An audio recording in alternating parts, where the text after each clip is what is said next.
Yeah, sure. Let's give us another 1 minute for people to join, because they have started. Many of them have started to join at the moment.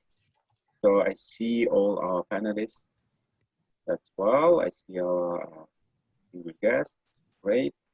So just 40 seconds for people to join us, and then we'll proceed.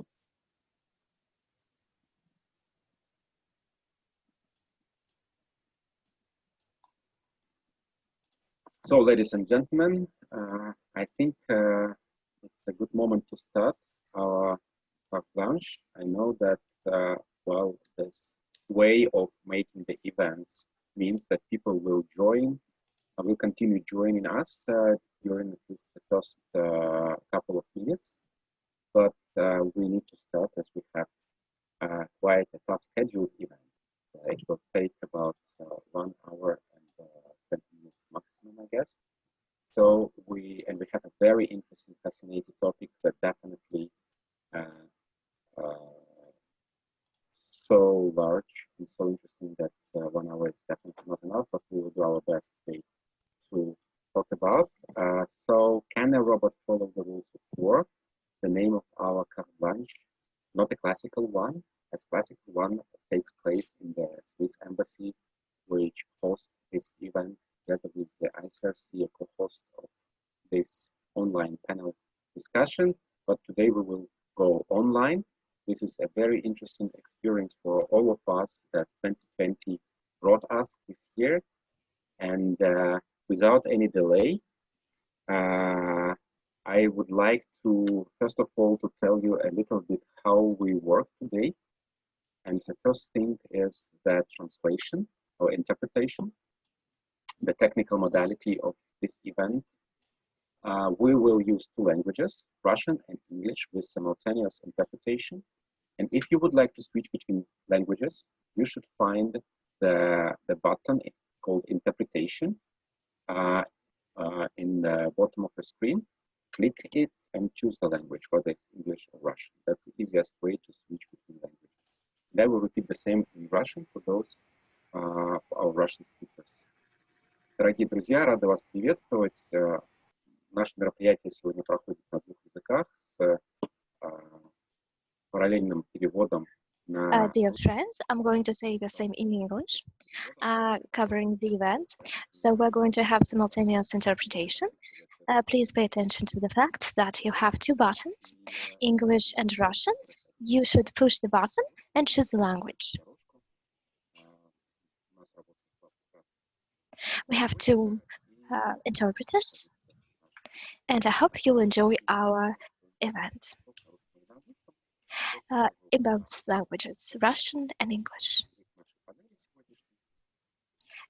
So, ladies and gentlemen, I'm back with the modalities of the session. I will add some more details later, but the first and the most important thing at this moment is to make you comfortable with the languages, with the way we work. We have the chat box. I will tell a little bit later about it. And again, I would like to come back to our topic, can a robot follow the rules of war? And to give the word, to give the floor to Mr. Tobias Piritelli, Deputy Head of Mission, Embassy of Switzerland, the embassy which so kindly hosts this event. Mr. Piritelli, the floor is yours. Thank you. Good morning, everybody. I hope you can hear me. Andrey, can you hear me? Good. Thank you very much, Andrey. This is a joint event by the Swiss Embassy in Russia with the ICRC. It's a great honor to host this event together with the ICRC.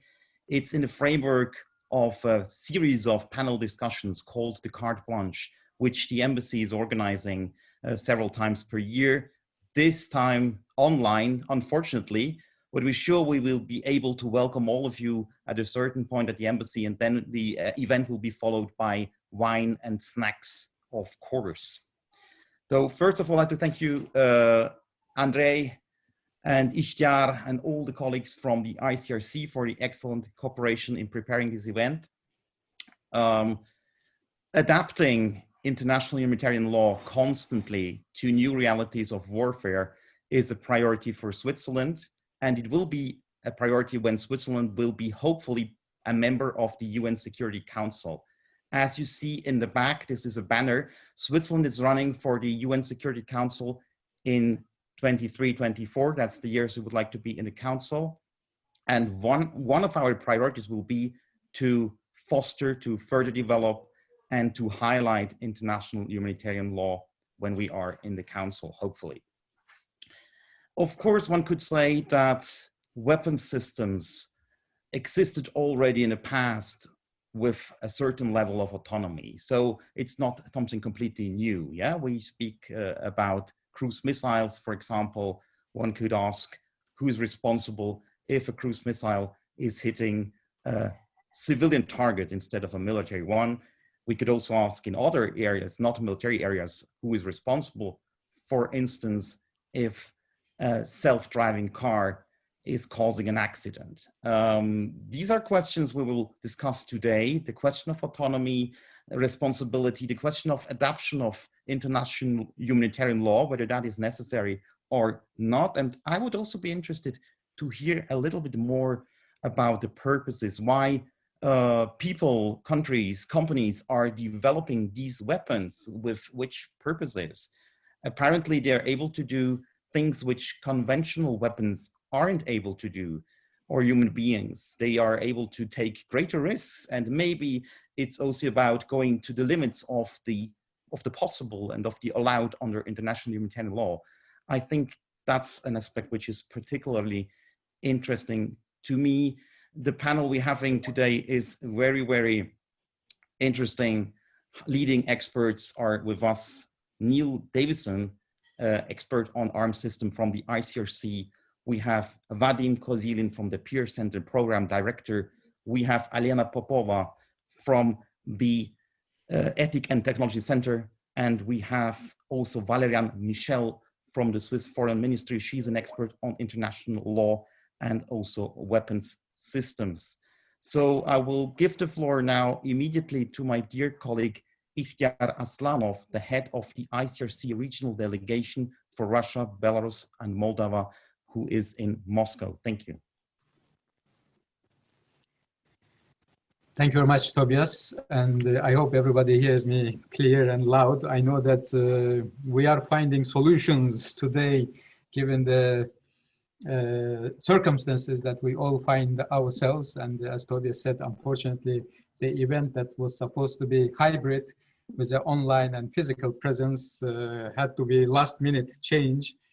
And if there are any hiccups, we would excuse in front of audience for these hiccups. But first of all, I wanted to thank my colleague Tobias for co-chairing this event today online. And I would like also to thank our panelists and all the participants who are taking part in this online session. Very interesting topic that is bringing us all together. Already Tobias made a very good reference to today's reality, where the technology and the many other advances that we have, that in one hand definitely eases our daily mundane tasks, but on the other hand also brings lots of challenges, not to scare us, but rather to ponder about these challenges. And the one of these challenges, if we can say so, is what we call the dedicated to the issue of the legal autonomous weapons systems abbreviated to a very interesting acronym, LOWS. It's quite a telling acronym. So, and I wanted to briefly touch base on why it is so important for us. You know, we all have seen that such systems are designed, or at least planned to be, targeting in the war situation, in conflict situation, targeting without or minimal human interference or order. And among the public, such systems are also known as robots or killer robots. Of course, we have all watched many films, and many are still coming online today. And unfortunately, I may say that these films are kind of a prophecy becoming reality.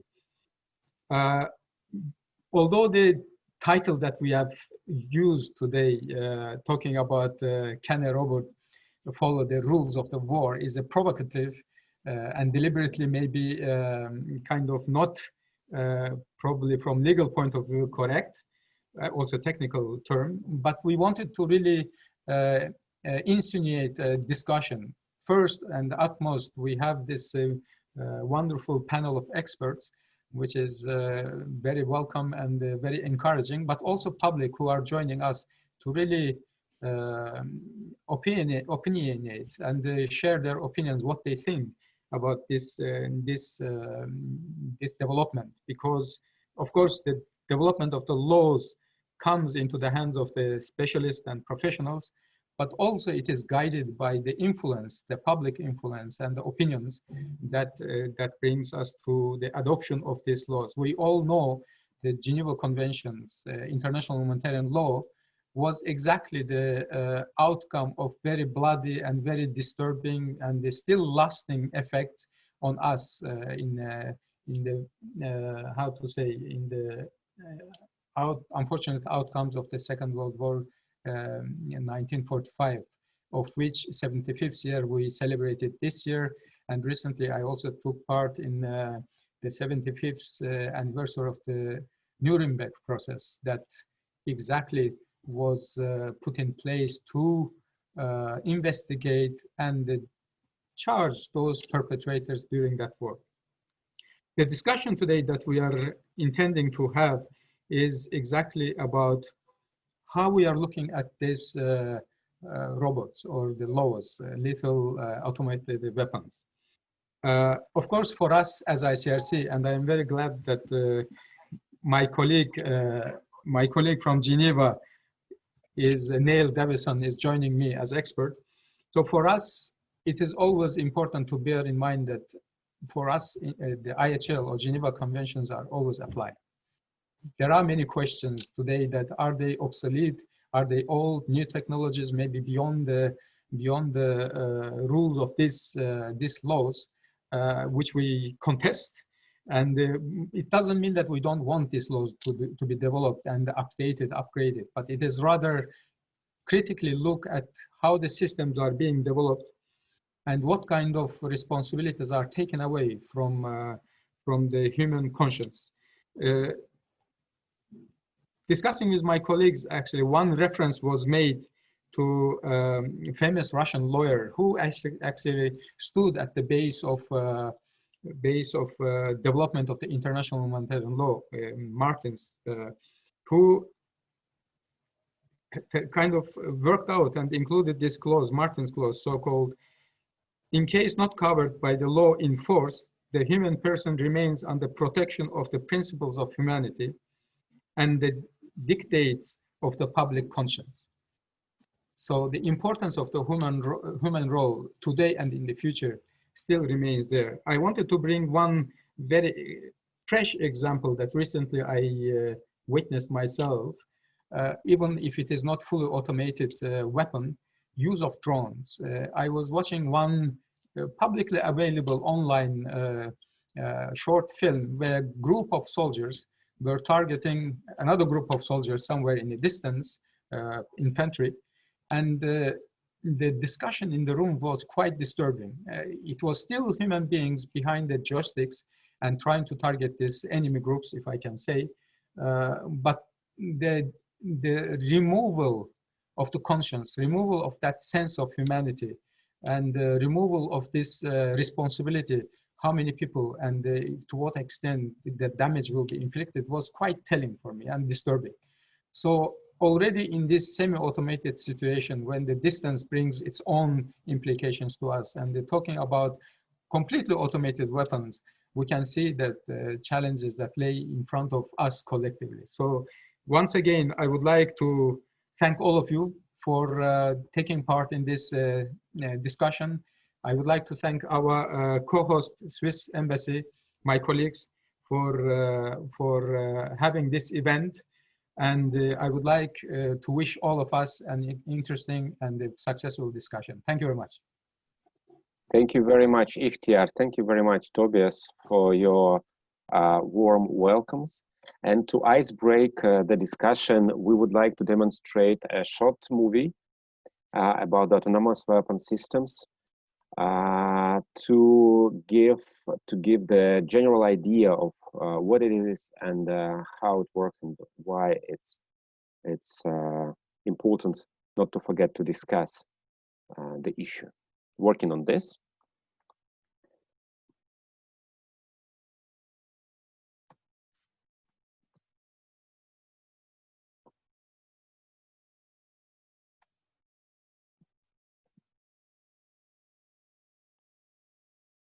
Robots fighting wars. Science fiction? Not anymore.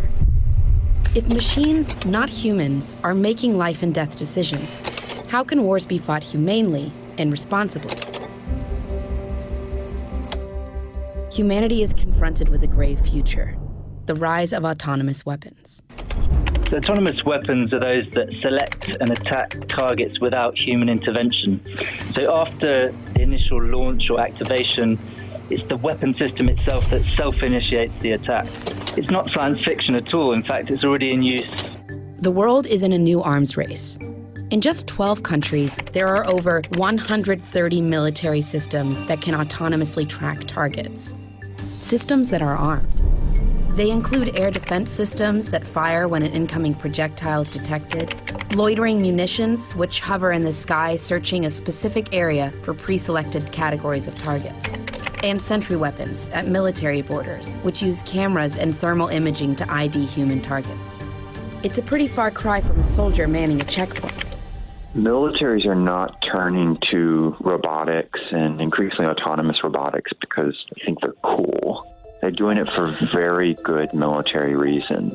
They can take in greater amounts of information than a human could, make sense of it quicker than a human could, be deployed into areas that might not be possible for a human system or might be too risky, too costly. In theory, any remote-controlled robotic weapon, in the air, on land, or at sea, could be adapted to strike autonomously. And even though humans do oversee the pull of the trigger now, that could change overnight. Because autonomous killing is not a technical issue. It's a legal and ethical one. We've been here before. At the beginning of the last century, tanks, air warfare, and long-range missiles felt like science fiction, but they became all too real. With their use came new challenges to applying the rules of war, which require warring parties to balance military necessity with the interests of humanity. These ideas are enshrined in international humanitarian law. In fact, it was the International Committee of the Red Cross that pushed for the creation and universal adoption of these rules, starting with the very first Geneva Convention in 1864. These rules have remained flexible enough to encompass new developments in weaponry, staying as relevant today as ever. But these laws were created by humans, for humans, to protect other humans. So can a machine follow the rules of war? Well, that's really the wrong question, because humans apply the law and machines just carry out functions. So the key issue is really that humans must keep enough control to make the legal judgments. Machines lack human cognition, judgment, and the ability to understand context. And you can think of the parallels with how we deal with pets. The dog is an autonomous system If the dog bites someone, we ask them who owns that dog, who takes responsibility for that dog. Did they train that dog to operate that way? That's why the International Committee of the Red Cross advocates that governments come together and set limits on autonomy in weapons and ensure compliance with international humanitarian law. The good news is that the ICRC has done this work for over a century. They've navigated landmines and cluster munitions, chemical weapons, and nuclear bombs. And they know that without human control over life and death decisions, there will be grave consequences for civilians and combatants. That's a future no one wants to see.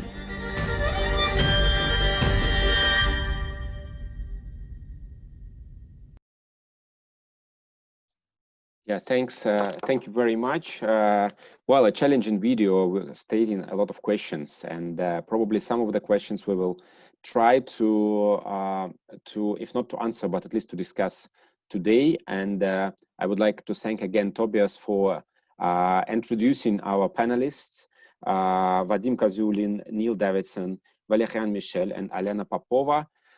Thank you very much for joining us today, and we will start discussion of the autonomous weapon systems, or as we stated it, can a robot follow the rules of war? And my first question is to Vadim. Vadim, you worked with this topic, we have been working with this topic for quite a long period of time. What can you say, whether this is a real subject to discuss, whether there is something really important to not to forget to discuss, and what are these systems, why we are talking about them so much these days?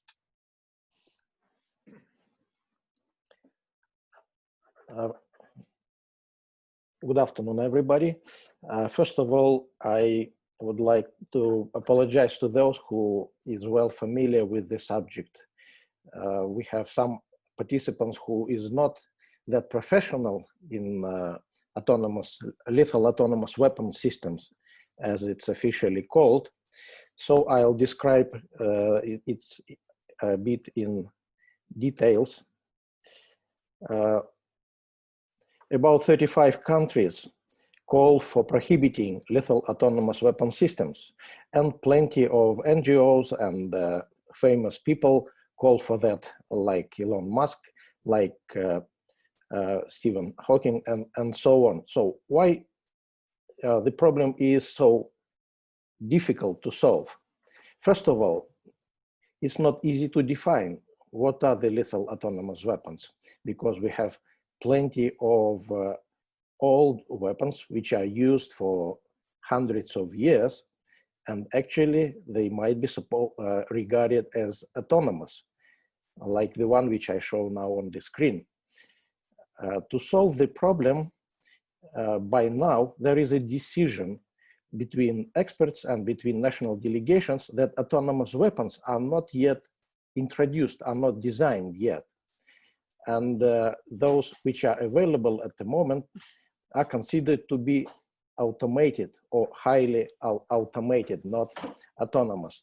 But still, experts say that at least nowadays we have something which we can call precursors to lethal autonomous weapons. The one which were mentioned before in the video, like loitering munitions or unmanned combat ground vehicles, like the one which is produced now in Russia, but not only in Russia. Dozens of countries nowadays produce ground vehicles which potentially can kill without human engagement. Or like loitering munition, which we mentioned. Also anti-submarine unmanned vessel. Nowadays, they are introduced to the Navy, and they can autonomously trace submarines and autonomously kill submarines. And of course, underwater drones, some of them are in process of designing, like Poseidon, the famous Russian underwater drone. And the other one, like Echo Voyager, the US underwater drone, it's almost finished, and it will be armed with torpedoes, and it will be fully autonomous. It will be capable to take decisions independently without human engagement.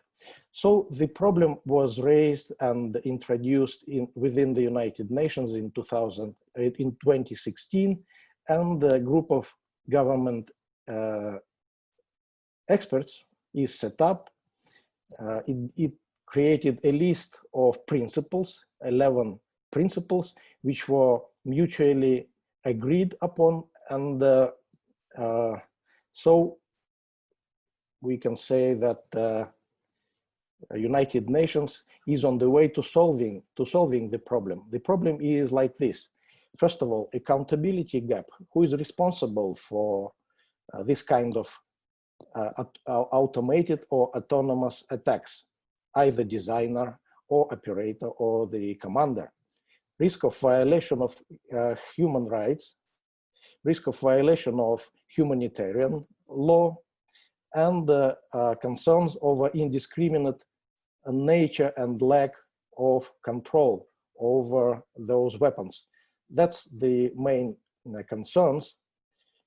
And when we talk about law of war, we should mention, first of all, IHL, International Humanitarian Law, which is quite detailed, which has plenty of points which have to be observed by all military, by all combatants in the world.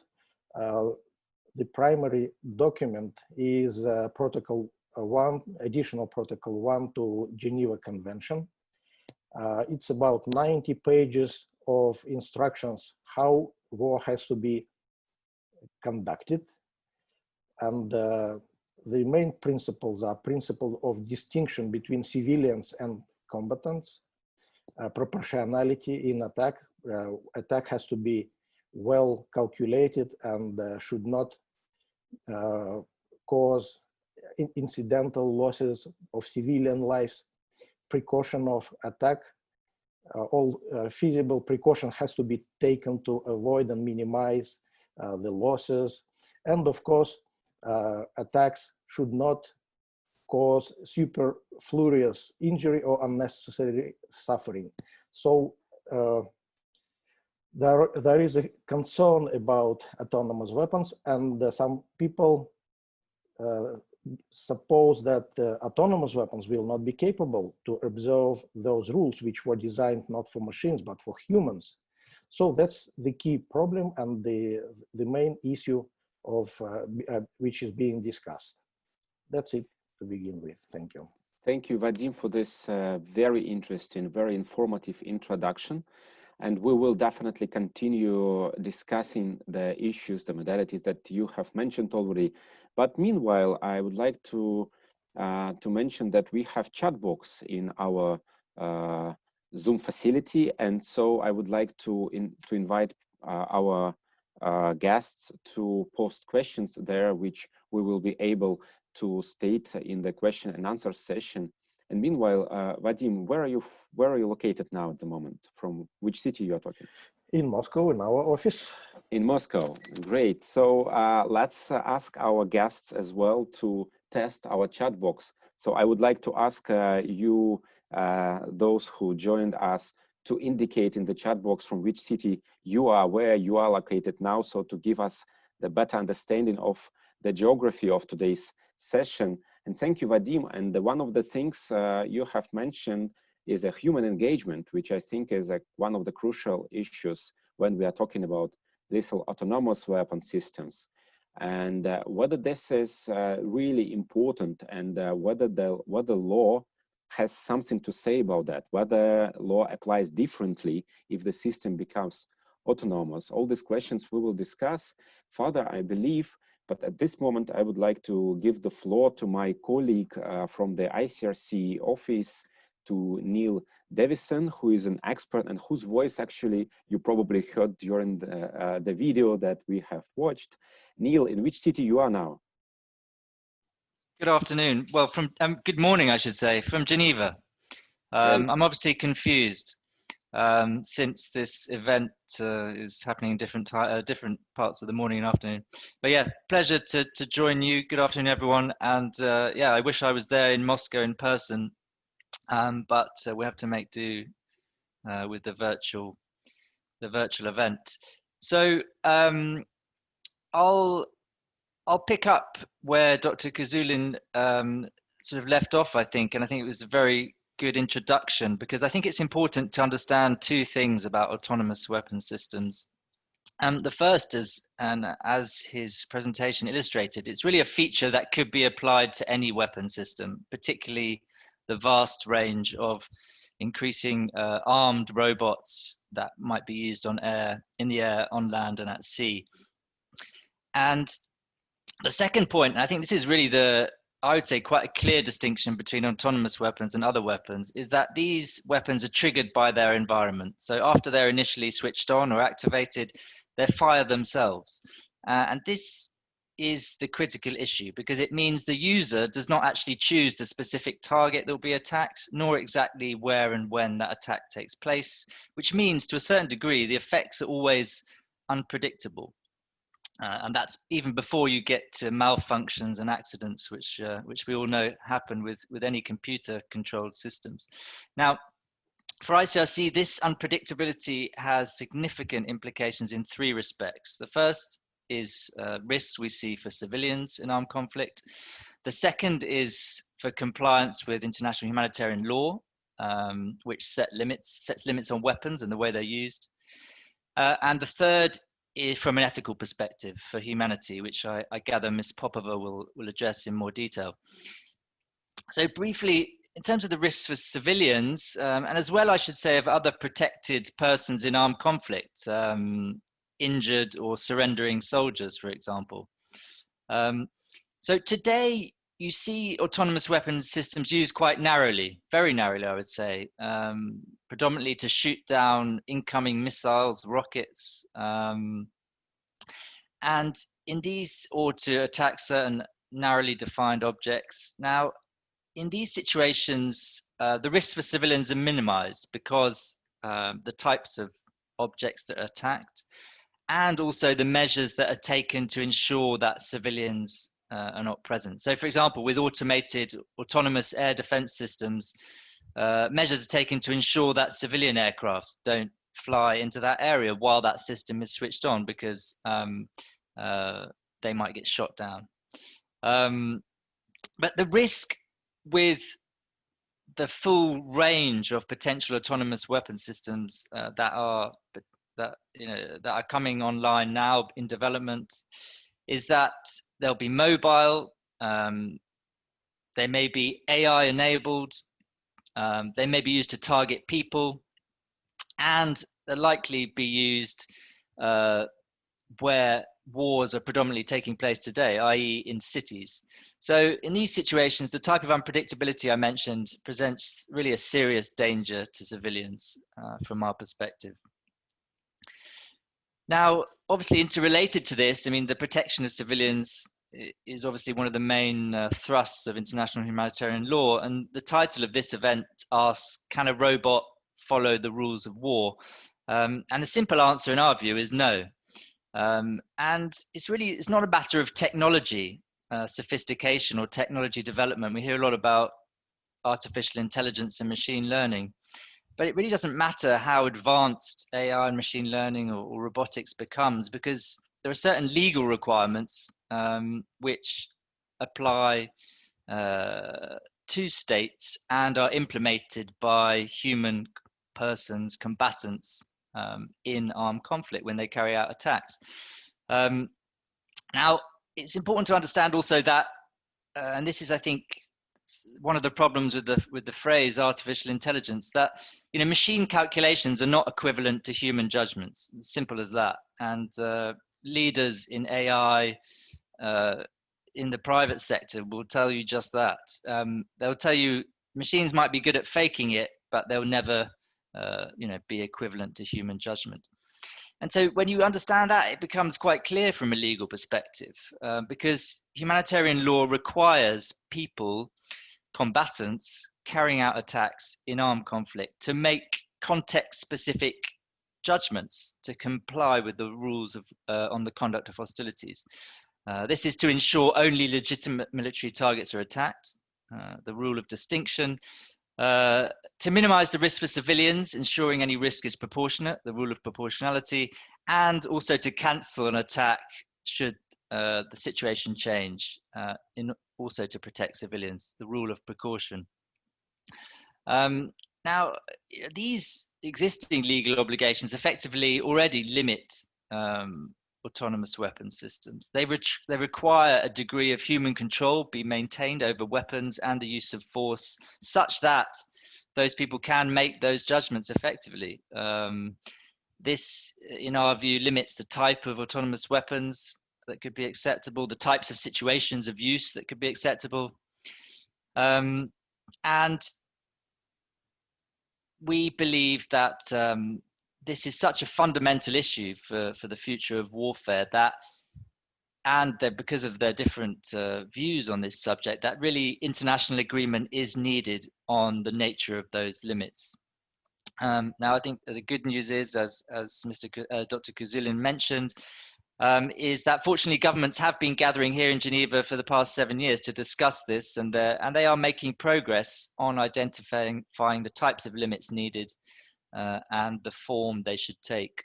And I gather Ms. Michel will expand more on the current state of the multilateral discussions. So I'll stop there. Thank you, and very much look forward to the rest of the panel and the discussion. Thank you.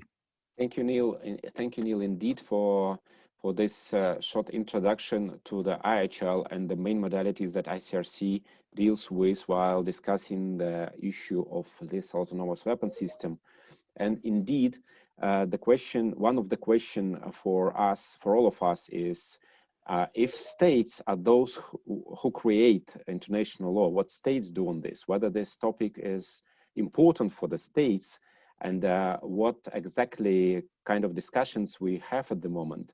And with this and other issues to discuss, I would like to reference to Ms. Valériane Michel.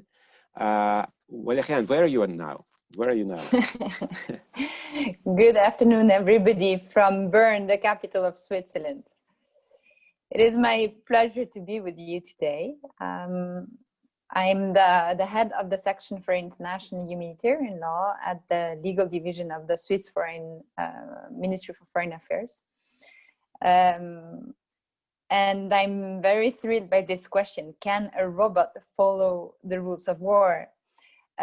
You've asked me to give a state perspective, as you've just said. So let me start by providing you with some more details about the present international discussions after what Dr. Kozik and Davison have already said. And after that, I will move to giving you more details about the position of Switzerland in particular. So what is the international process? The integration of artificial intelligence and robotic leads to weapon systems with increasingly autonomous capabilities, as we've seen. And all states recognize that. On one hand, this could bring military benefits. And certain states even hope that it could improve compliance with IHL. On the other hand, we recognize the need to address numerous legal, political, and ethical questions. And those questions are being discussed in Geneva, as was said before. To be more detailed about those, for those who do not know exactly the process and to give them a framework, the discussions are held among the 125 state parties to the Convention on Certain Conventional Weapons, which is also known as the Inhuman Weapon Conventions. So the purpose of the convention is to ban or restrict the use of specific types of weapons that are considered to cause unnecessarily or unjustifiable suffering to combatants or to affect civilians or civilian objects indiscriminately. And the states parties to this convention include the Russian Federation and Switzerland. And in 2016, those states have created a formal group of governmental experts, GGE, to address issues related to autonomous weapons. The question that is addressed here, as was said before, is whether there are limits to the use of certain autonomous weapons. And this work among states has helped first to better understand the challenges and the need for regulation. We must say that this is something totally new. And so there has been an important need to better understand what it is, what are the challenges, is there a need for regulation, yes or no? And the second thing is this work make substantial progress already. For example, through the adoption of guiding principles last year. And these guiding principles are a consolidation of 11 basic understanding shared by all those states. As an example, let me give you the first principle so you can get an idea of how it looks like. So the first principle is international humanitarian law continues to apply fully to weapon systems, to all weapon systems, including the potential development and use of little autonomous weapon systems. Those guiding principles can guide current and future work among states, notably the consideration and development of the normative and operational framework in the group of governmental experts. The next step is the following.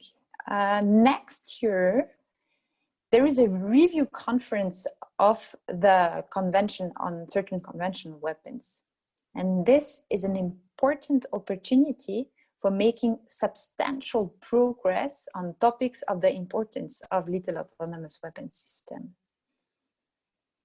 However, as you know, we are facing a challenge, and it is named COVID.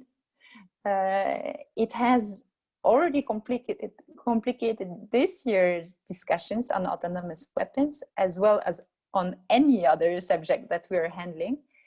And some are of the view that discussions may take place only when physical meetings are possible again. However, several conferences held in the last week, for example, the meeting of state parties of the Anti-Personal Landmine Convention, demonstrate that digital tools of today allow us to still come together and to discuss even complex issues. Therefore, Switzerland thinks that we should remain flexible and use every tool possible to advance our discussion. And it is our responsibility that we advance the discussions and understanding until the next review conference. This was already a first glimpse of Switzerland's position on the process, now on the substance, and this is my second point. Since the beginning of the discussions, Switzerland has placed international humanitarian law at the center of the debate. You may know our tradition with respect to international humanitarian law, which we defend very much.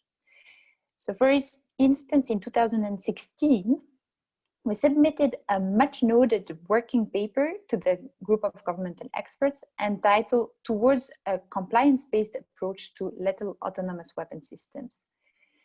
This paper lays out the most fundamental provisions of international humanitarian law relevant to the development and employment of the autonomous weapons. Since 2017, Switzerland has advocated that human control be examined as a decisive criterion for the admissibility of systems.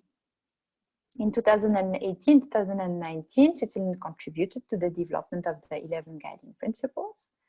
And this year, we have submitted a national commentary on the guiding principles. We hold, amongst others, that human control is necessary to ensure conformity with IHL, International Humanitarian Law.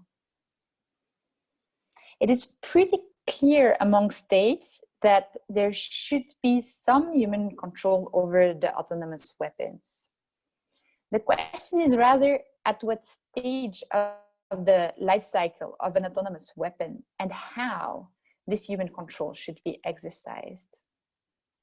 Typical stages of the life cycle, to give you an idea, typical stages of a life cycle of such weapons are the design, development, testing, and deployment of the weapon, including the use for an actual attack, of course. Switzerland is of the view that human control can be applied at various stages of the life cycle of the autonomous weapon systems, including the design phase. Yet we think that the actual decision to deploy and use an autonomous weapon system in a specific attack remains eminently critical, a critical touch point in the human-machine interaction. Therefore, we think that those decisions must be retained within a responsible chain of human command and control. This chain of human control, command and control, must entail structures and processes that ensure decisions that are conform with international humanitarian law. Further, it is the view of Switzerland that persons, not machines, must comply with international humanitarian law. We recognize that certain tasks relevant for conformity with international humanitarian law could be facilitated by increasing autonomy. At the same time, we also recognize that autonomy might increase the demands on a human operator at the moment of the use of the weapon, notably by taking feasible precautions as required by international humanitarian law. We think that an autonomous weapon would be unlawful if, 1, the outcome cannot be reasonably predicted, 2, the effects cannot be limited in accordance with international humanitarian law, and 3, the system otherwise cannot be used in accordance with international humanitarian law. It is Switzerland's view that an autonomous weapon system, which would be able to define or modify its mission and its rules or engagement without human validation, should be neither developed nor engaged. Before I conclude, a few words on accountability. The criminal responsibility of individuals and the responsibility of states for international wrongful acts are fundamental for ensuring accountability for developing, deploying, and using any emerging weapons. Autonomous weapon systems possess no agency or legal personality on their own, of course. Thus, individual criminal responsibility focuses on the responsibility of humans that are involved as operators, commanding officers, programmers, engineers, technicians, or in any other relevant functions. In case where the deployment of an autonomous weapon system allegedly results in a serious violation of international humanitarian law, state must investigate and, if appropriate, prosecute the suspects. And not only individuals, but also states must remain themselves legally responsible for violations of international humanitarian law. Typically, states shall be responsible for all acts committed by persons forming part of their armed forces. This is a long-standing rule enshrined in international law. States therefore remain legally responsible for unlawful acts and resulting harm caused by autonomous weapon systems they employ. On this note, I guess my main message was the following. Technology is advancing quickly. States are making some progress. There is still much to do. Let's move on. Thanks. Thank you very much.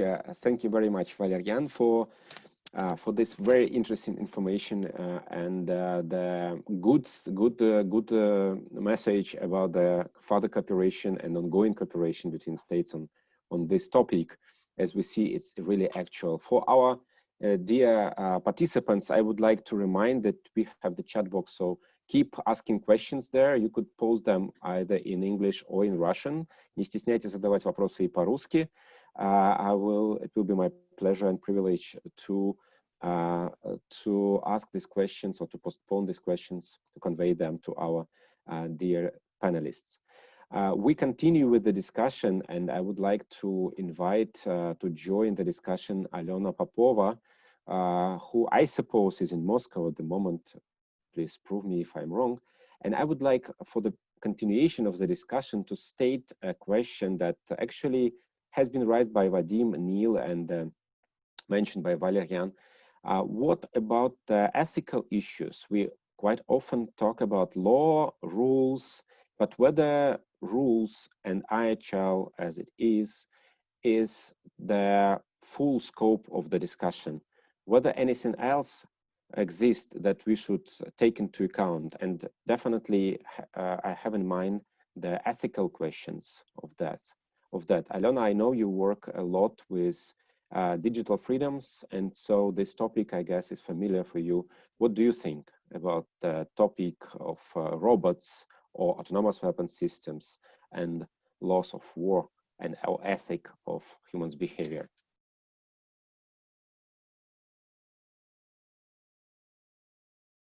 Alena, are you with us?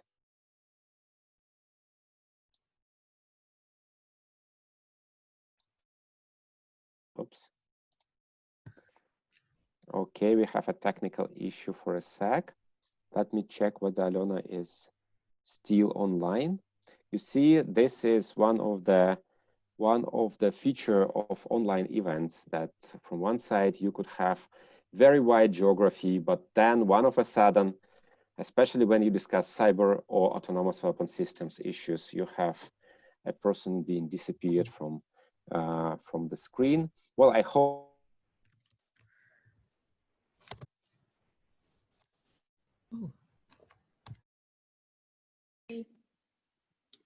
Hey, Andrey.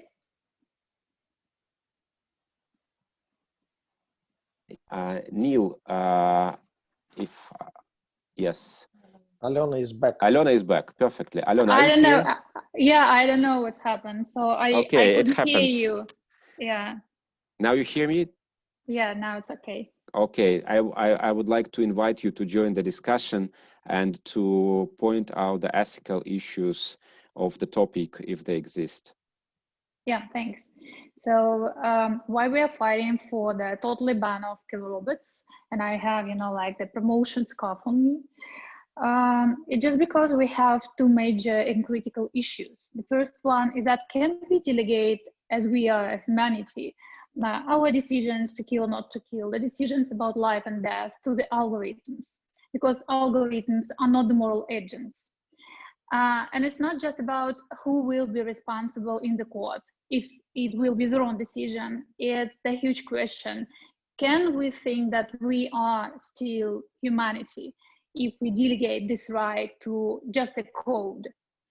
And the second huge question is about the immorality. We all knew and we all know that the soldiers can just disobey the immoral command just because they disagree with this command. And we all know that the algorithm will be follow this command and will kill everybody just because this is the code. So the ethical moments is, I think I can quote Yuval Noah Harari, one of the scientists and the popularizer of science. So he said that this is our last century as humanity, just because we delegate all the critical rights, all the critical decisions from us to the algorithms, from us to the codes, from us to the machines. And it's not about the laws. Okay, we are fighting for the law. We are fighting for this critical treaty. Myself, so I was in this UN building with all the delegations from different countries, and I try to promote the idea that, look, people, just stop, because this is a critical issue. You need to be stopped by anybody. We need to, like, not to destroy our planet, not to destroy humanity at all, but to be involved in some good processes on the bright side. But the main idea is not about the law, it's about our, like feeling ourselves as the highest form of life on our planet. The highest form of life means that we are responsible for all we've done and for all we are going to do during our lives on this planet. It means that we are responsible for everything which is surrounded us now. And if we delegate our critical right during the war to kill anybody or not to kill anybody to the immoral, not immoral agents like algorithms, can we think that we still feel ourselves as human beings? I totally disagree. So I'm a human being and I would like to have my responsibility during all the process around me. I would like to decide what to do or what not to do, if it's a war or if it's a peaceful process. So the huge discussion among our community, inside our community, is about the ethical moments, which is critical for the future. And this moment is critical for the future. The decision to kill or not to kill, or the decisions about life and death, is a critical one for the whole humanity and for the future. Just because if we delegate or we transfer this special right, we are not the highest form of life, and we are not the only like community or the only creatures who can solve what will be the future for everybody. So I'm done. Thank you, Alona, very much. Indeed, this is a very interesting aspect of the topic, to which extent we are ready to delegate our our important rights and possibilities actually to machines, whether we could go there endless, whether we are responsible, whether we should share this responsibility, moral responsibility. Because quite often law is something where people, I think, hide behind, forgetting about the other rules that lead our society and have been leading our society for many, many years before actually the civilization came to the stage that we enjoy now.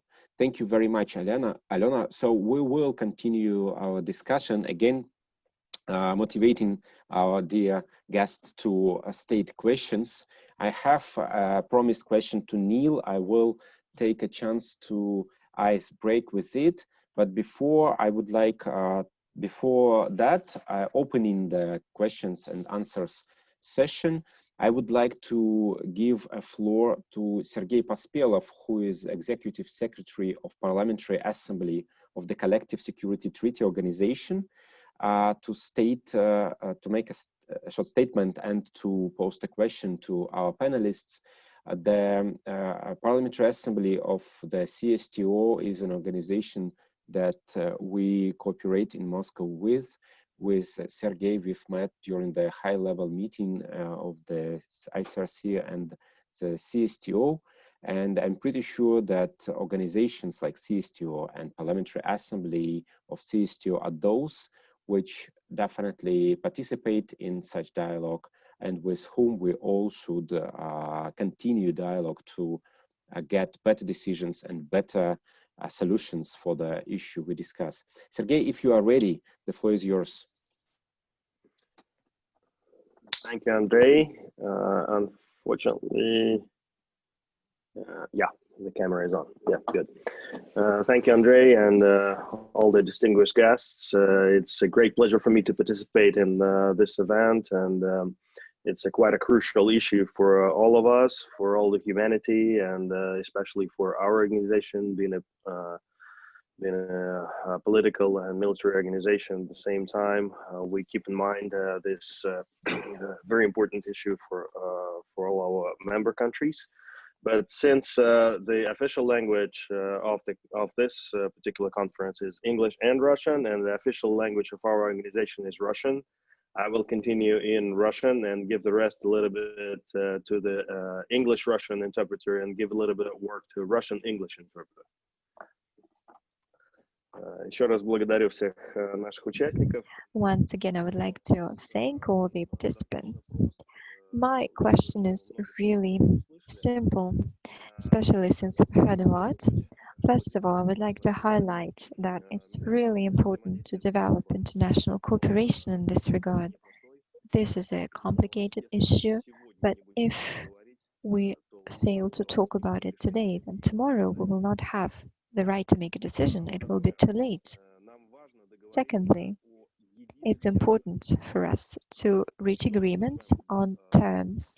How do we define them? What is the artificial intelligence, and what are autonomous lethal weapon systems? Nowadays, we don't have an agreement about definitions of these terms. Thirdly, it's important for us as a military and political organization and our parliamentary assembly. It is important to understand that these notions are stipulated in legislation. In our case, it's in model acts. It's important to keep the balance between the preservation of the opportunities to develop technologies, to develop artificial intelligence, including in the issues of defense and security. At the same time, we have to avoid creating inhumane weapons. So my question to the panel speakers and other experts is, what shall we do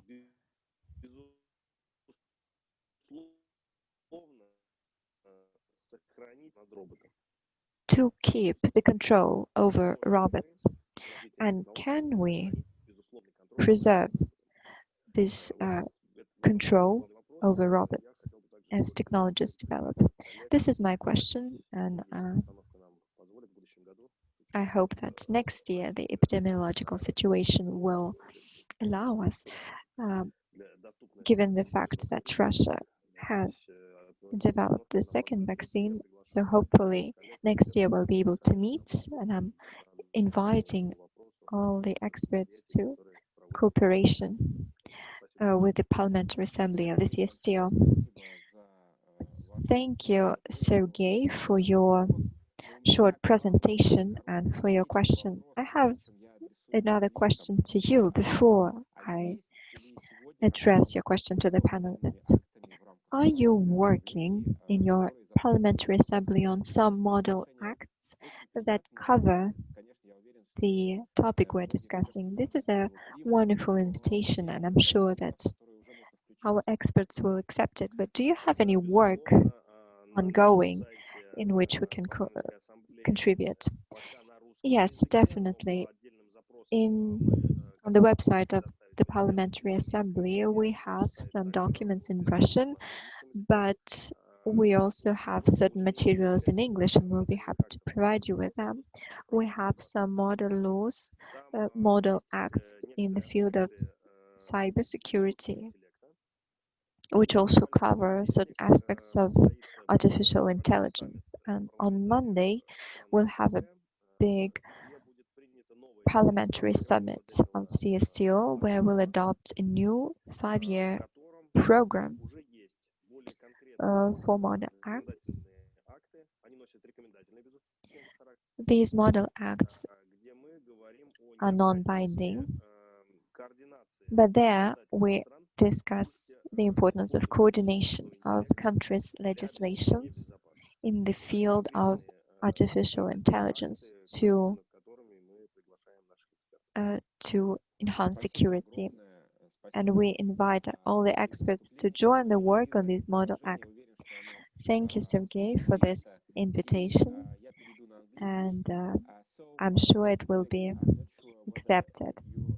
Follow the translation, and the question from Mr. Sergey Pospelov was about how to remain control over the robots, how to ensure that we are in charge of what it's doing, how we can achieve this type of control. If any one of you would like to engage, yes, please. I just would like to tell you that my efforts to motivate our dearest participants were not wasted. We have plenty of questions, so I would like to ask you to keep short, to be short in answering and responding, so to make it possible to get as many questions from the floor as possible. Yes, Alena, please. Alena. Can I answer in Russian? Please, definitely, Okay. sure. Да, Сергей, спасибо за ваш вопрос. Thank you for your question, Sergey. You know, we hear this question all the time.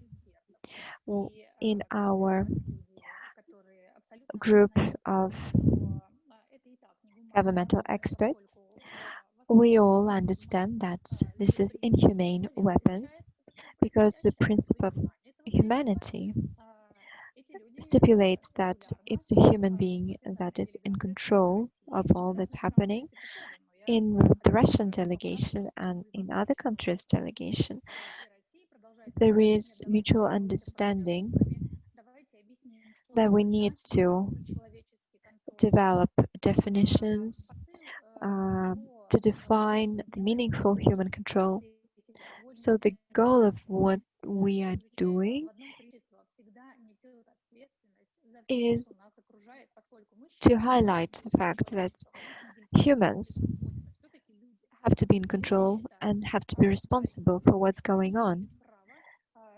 In human society, people have to be responsible because they have taken the role of like God creatures, and they are responsible for everything that's going on. Because it's... Наверное, все-таки стоит запретить сразу же на этапе разработки такое оружие, а не обсуждать, какие формулировки мы должны вложить и что такое значимый человеческий контроль. Значимый человеческий контроль, Сергей, я вам отвечу. Meaningful human control is the fact that humans are always in control of what's going on, especially the decisions they make. When this development of such weapon systems is ongoing, humans will not be able to stop it. Therefore, this meaningful human control is about prohibiting such systems in full, because it is up to the human beings to choose who to attack, who not to attack, who to kill and not to kill. And it's the humanity that's responsible for all the blood and destruction. So the only answer that's possible is not to develop the weapon of such type at all. I meant in my question that since we work in the Parliamentary Assembly, we are very into the legal terms. And if we want to prohibit something, we have to know what do we prohibit. First of all, my question was how we keep control. And the second part, which I previously put into auditorium, is that we have to have the common knowledge of terms we're talking about and legal definitions. That's the way to go. That's the way to start from. As far as Parliamentary Assembly doing business with laws concerned, I fully agree that it's a very crucial issue, but that's what we have to start with. Thank you. Thank you, Sergey, for responding this. I see, Vadim, you raised the hand. Neil, just would like to remind also that the system of international law definitely is probably not the best one in the world, and we still rely upon the states and their political positions and political statements rather than personal considerations of each of us. I think there is not a person in the world who would like any wars to continue and any weapon to be developed and used, but the system is not that great that allows all this. Yes, Vadim, please, and then Neil. Just 3 brief points. First of all, I respond to the question which we have at the beginning, whether robots can observe IHL or rules of war, I would respond positively. Yes, robots at least will be capable to observe IHL, if not today, but in future. That's for sure. Principle of distinction, for example, it's only an image recognition function which is available nowadays, and it will improve as libraries will grow. Proportionality in attack, it's a calculation capabilities which are much better with robots than with humans, and so on. So calculation capabilities, that's the biggest priority of robots. And if we say that robots will not be able to observe IHL, I think we'll fail in this discussion very soon. And I'll give you an example. What is important to underline, to my mind, it's human dignity. That's exactly the value which we have to preserve and fight for. And human dignity is included in many international documents, the most important ones. If we look at the recent conflict in Nagorno-Karabakh, we have plenty of videos when drones, we cannot say that they are autonomous. We don't know, we just don't know, but we know that they can be autonomous, and there are types of weapons which were autonomous. And they were used plenty of times, but there was not a single complaint about drones violating IHL. Amnesty International, Halo Trust, Human Rights Watch, they proved and confirmed, verified plenty of violation of IHL, but never from autonomous weapons or highly automated weapons. That's a proof of my argument. Only 20th century weapons were used for violating IHL in this conflict, but not the most modern one. And speaking about banning, why not to ban autonomous weapons? First of all, of course, the atmosphere is not favorable for banning because of lack of trust. But another very difficult and very technical point, verification, how to verify that a weapon was autonomous or not. Those loitering munitions, which I just mentioned, we cannot do that. Technically, it's not, we don't have solution, at least by now. But even in case we have some verification means, limited range of communication, that's technical problem which cannot be solved. And when communication of a robot is lost, in this case, military would prefer for the robot to act autonomously, I believe, especially under conditions of electronic warfare. So just to save time, I finish here. Thank you. Thank you very much, Neil. Well, thank you very much, and thank you, Mr. Pospelov, for your interventions and comments. I think they're very important. I mean, on the definitions question, I would go back to something I sort of raised earlier, is that the issue of autonomous weapons is that they trigger themselves. So in all cases, the user will know less about the attack that results. And I think linked to your other comment, important comment about the balance between developing technology for defense and security and avoiding inhumane weapons and ensuring compliance with IHL. This is where there's really an overlap, I think, between legal demands, ethical demands, and military demands for human control. Militaries obviously want to use their weapons in a way that they control what they're used against and the effects that they result. That is a driver for the military, as well as, that comes from international law. We've done some work recently, and we can share a report we put out this year, because it is a difficult question of what human control looks like in practice, taking into account, like I say, the realistic assessment of use of technologies and certain degree of autonomy that hasn't necessarily raised humanitarian concerns. We've identified three, I guess, elements of that we think are important. One is control on the weapon itself. the type of targets it's used against, type of tasks it's used for, the constraints on its time of operation and the geographical scope of its operation, for example.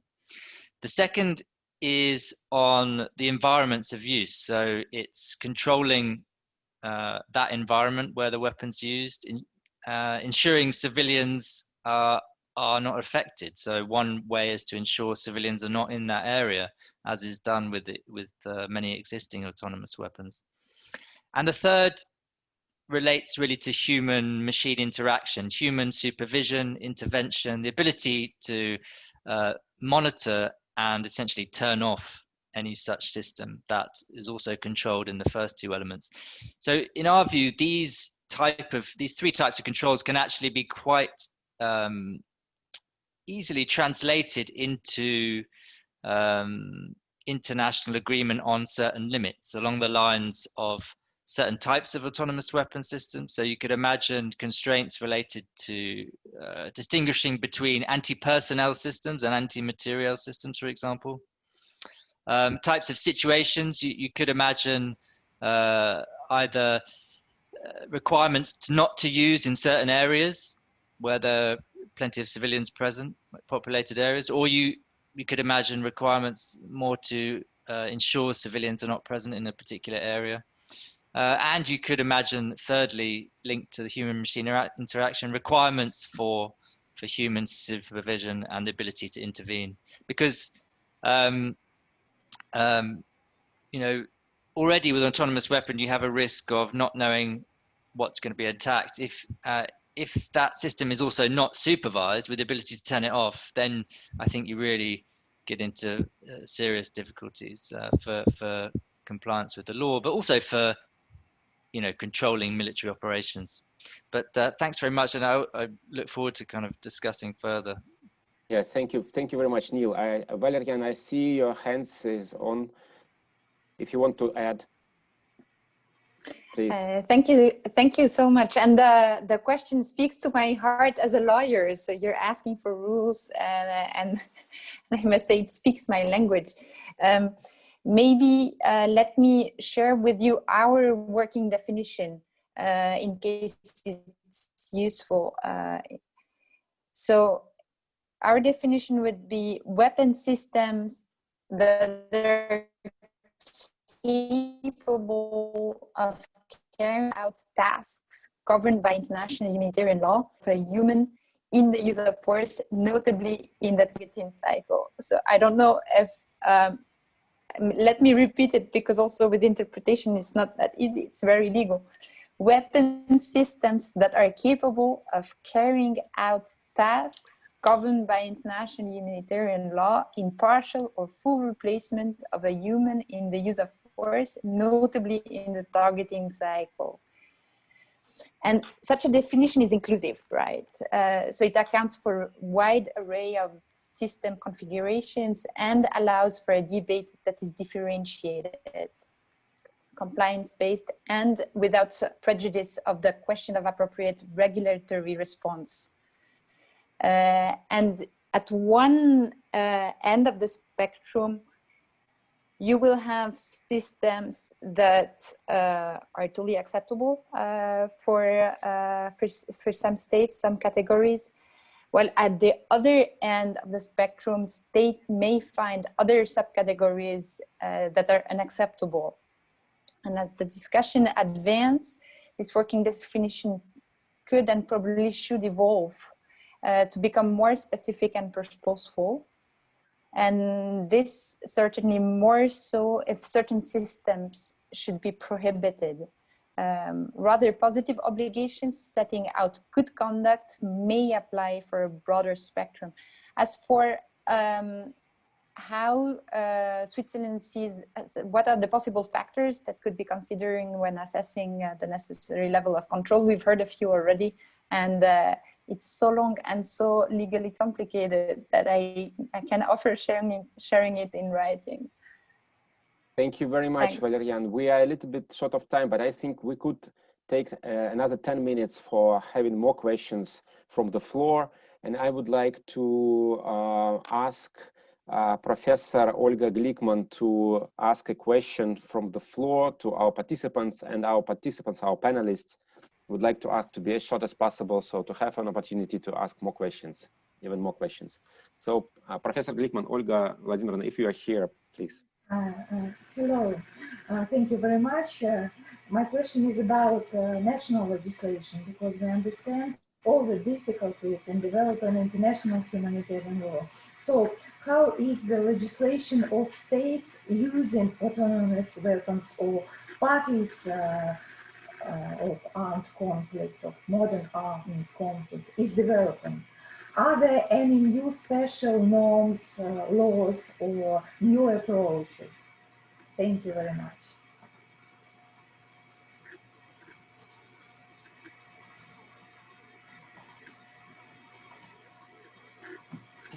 And Andrey, microphone. Oh, sorry. So what about the implementation? We are talking about the international cooperation, but on the state level, on the domestic level, do we have any examples of states that already have worked out the definitions, I don't know, the regulation for autonomous weapon systems, or clearly sounded the approach? That's what the question, as I have understood it. Please, who could respond? If you permit. Yes, please, Vadim and Danil. United States adopted an instruction under Ministry of Defense describing how autonomous weapons have to be designed and controlled and used, and when they have to be, when it's prohibited to use those weapons, in what situations. So United States were probably the first to implement such legislation, but they are not alone. Some countries adopt a weapons review procedure, which means that before deploying some new types of weapons, they have to be fully reviewed. They have to be checked whether they correspond to international and national obligations, ethical probably norms, and so on. And only after this kind of review, the weapon gets approval. As for Russia, we have our internal procedure for designing weapons. I don't think that it's published, by the way, because of military, well, nature of the document, but still it describes how weapons have to be designed, and each manufacturer has to follow certain rules and international obligations by Russia. And of course, Russian military, they have special courses for IHL. When they study in primary military school, they have something like 30 hours when they learn how to conduct wars. And the second, more deep course they have if they enter higher military academy. Thank you. Thank you. Thank you, Vadim. Neil? Thanks. Yes, I would just add, perhaps, in addition to what Dr. Kozulin said, there have, of course, been this year, many states, well, Russia included, have submitted their views to the UN meeting, the Convention on Certain Conventional Weapons in Geneva. So these commentaries that Ms. Michel mentioned on the guiding principles. So it gives really some national interpretation of what these guiding principles mean. I mean, they're very general, the guiding principles themselves. IHL applies, human-machine interaction is important, accountability must be maintained. The difficult question is, well, what does that mean in practice? And it's been very useful to see many states actually giving their interpretation of what that means. So I would encourage everyone to read those. The ICRC also submitted its own commentary and viewpoint. Thanks. Thank you very much. Well, we are running out of time and we have probably one more question to ask. And I take responsibility to summarize, to accumulate some of the questions in one short question to probably Neil, Valerian, but if Vadim and Alena would like to add, so please do. The question is about the responsibility. Valerian has mentioned this already during her statement, but if to talk pragmatically, if something, let's imagine we have autonomous weapon system that operates and something bad happens. I don't know, the civilian object is targeted, not in conformity with IHL, sure. So whether there are any clear approaches between states or clear understanding of who will take the responsibility of that, the producer, the country that employs the operators, the commander, the chief commander who decided to deploy, how all this works, because it looks like there are many actors on this stage. So whether there is a clear approach on who will bear the responsibility for in such a case. Thank you very much for your question. And I guess the response is clear. The machine will not be responsible, right? So that is who will not be responsible. So the question is you're asking now is what person and what state may be responsible, and there you address different questions. So the person himself, herself, or the commander, right? And without going in too many legal details, you will have an individual criminal responsibility for the person itself, which is quite evident in a case where there's a deliberate act, there's a premeditated intent, and then legally it's less obvious if there's recklessness or negligence or a simple acceptance of a risk that violations may occur. So with regard to war crimes, for example, additional protocol 1 to the Geneva Convention requires willfulness. This is for the person herself. Now for the commander, command responsibility does not entail the commander's direct criminal responsibility for crimes committed by the subordinates, but for his culpable failure to prevent, suppress, or repress crimes committed by a person under his or her command and control. So strictly speaking, commander's failure to duly control autonomous weapon systems operating under his command is not a case of command responsibility within the contemporary understanding of this concept. Now, in order for states to be responsible for the acts of people representing them, you need to have an internationally wrongful act attributable to the state. So you would need to show that. This is a very short answer to your very complex question. I hope yes, thank you. It thank answers you very more much. or less. Thank you very much for that. If anything substantial to add, please, colleagues, give me a sign. Yes, Alona, please. You are muted.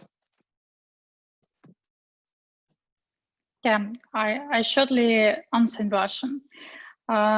Обсуждается между странами на каждой GGE главный вопрос, что будет происходить. GGE, all countries are discussing what's going on and who will be responsible in more complicated situation. If this fully autonomous weapon system will be hacked during its operation, the objective has been achieved, but it's a wrong objective. So who will be responsible for the change of objective?